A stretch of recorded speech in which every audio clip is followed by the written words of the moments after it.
Jah, kevade, kõigil ikka jälle kevade, nagu ma midagi muud poleks kirjutanudki.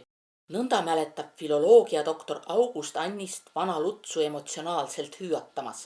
Tõsi ta on, et lugejad tunnevad Oskar Lutsu peamiselt kui Kevade autorit ja Tootsi lugude loojat. Aga mida lugeda siis, kui kevade on juba peaaegu pähe kulunud? Valik on suur. Luts kirjutas arvukalt jutustusi, näidendeid, mälestusi ja följetone. Lutsu uurija, kirjandusteadlane Aivar Kull koostas alles hiljaaegu rahvakirjaniku vähem tuntud lühiproosat sisaldava kogumiku Ühe naise kiri, mis ilmus 2020. aasta alguses. Lutsu üheks meelisteemaks on abielu kui võimuvõitlus ning mehe loometegevust halvav naiselik armukadedus. Seda problemaatikat arendavad väsimatu innuga mitmed tema pikemad jutustused ning ta varieerib samu motiive mitmetes oma lühipalades.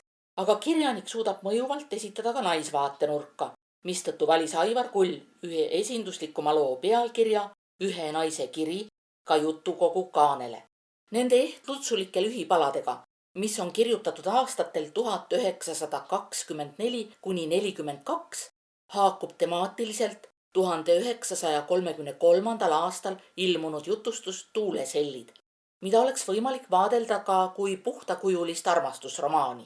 Jutustuse peategelane Jaan Ennuk on veidi saamatu intellektuaal, kes armub ja laseb ennast abielusadamasse suunata. Õnnelikku abielu ei taha kirjanik lasta oma tegelastele osaks saada, aga mitte mingi hinna eest. Oma erksalt esitatud kiresööstude ja tundevõngetega näib Tuulesellid kuuluvat Lutsu kui armastuspsühholoogi parimate saavutuste hulka. Henrik Visnapuu on 1933. aasta 12. aprilli Postimehe raamatu arvustuses kirjutanud. Lutsu on alati mõnus lugeda, ta on alati inimlikult soe ja intiimne.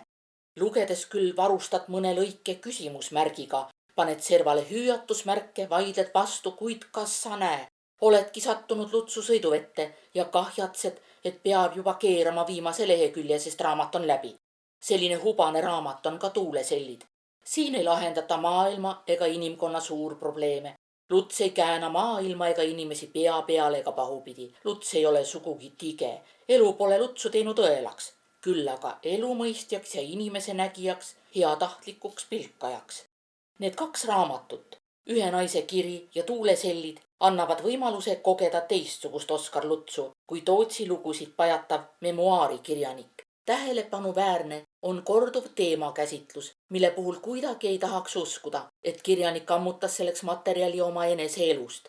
Jah, üldiselt pole meil põhjust mitte uskuda Theodor Lutsu mälestusi, kelle sõnul mõistsid Oskar ja Valentina Luts üksteist väga hästi ja nende abielu oli harmooniline. Inimtüüpidest, keda kirjeldada, kirjanikul enda ütlemise järgi puudust ei tulnud, sest ta liikus palju rahva hulgas ringi ja omas head tähelepanuvõimet ning mälu.